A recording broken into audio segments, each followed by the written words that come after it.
Hi everyone, my name is Kyle Yuen, and today I'll be talking about the TED Talk Talk Nerdy to Me by Melissa Marshall.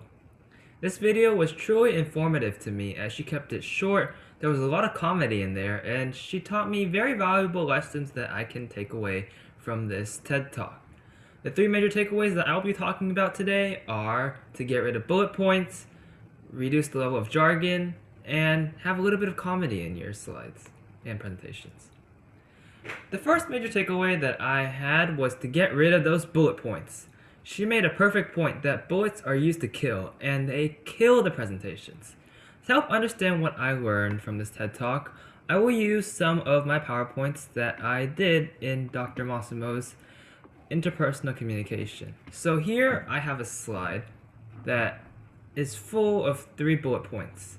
It is about the social comparison theory, and I think I should get rid of them because I basically say the same thing as the PowerPoint presentation, and most of my audience can hear me speak. If not, they can use the caption, so why don't I just take the most important thing in this here, the quote, and just have a slide with that and a picture. Boom. There's my new slide. It is much more impactful and it is very easy to read. A big yes for me. The second major takeaway that I'm going to share now is to reduce the level of jargon. I have to realize that not everyone can understand what I'm talking about. I need to find that level that is not too simplified and not too complicated, so right in the middle here. For example, while talking to my friends about physics, circular motion, instead of saying the words centripetal force and the radial force, I can just say that the force, one of them is the force that makes it to the center, and one of them just moves forward. So I have a little thing, if you're a little confused about that, I have a little, what we call free body diagram here. This is what I was talking about. We call it centripetal, it can also be tangential.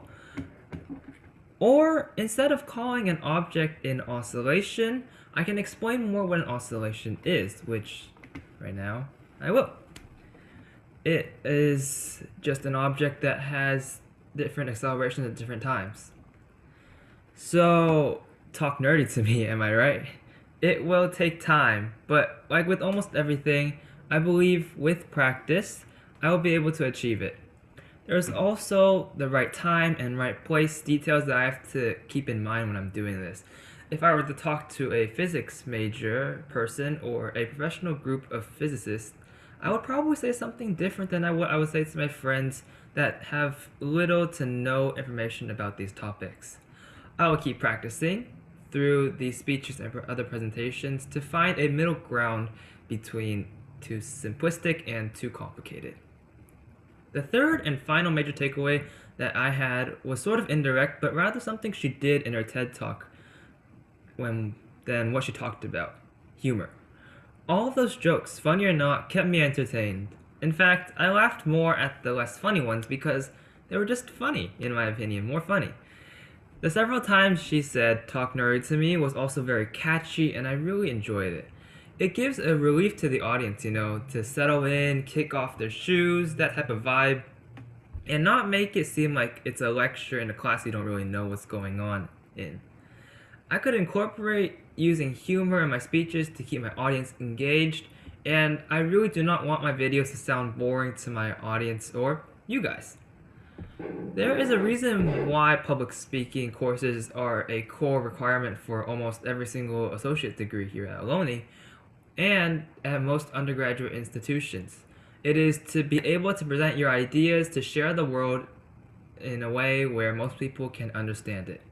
So yes, talk nerdy to me. I'll see you guys later. Bye.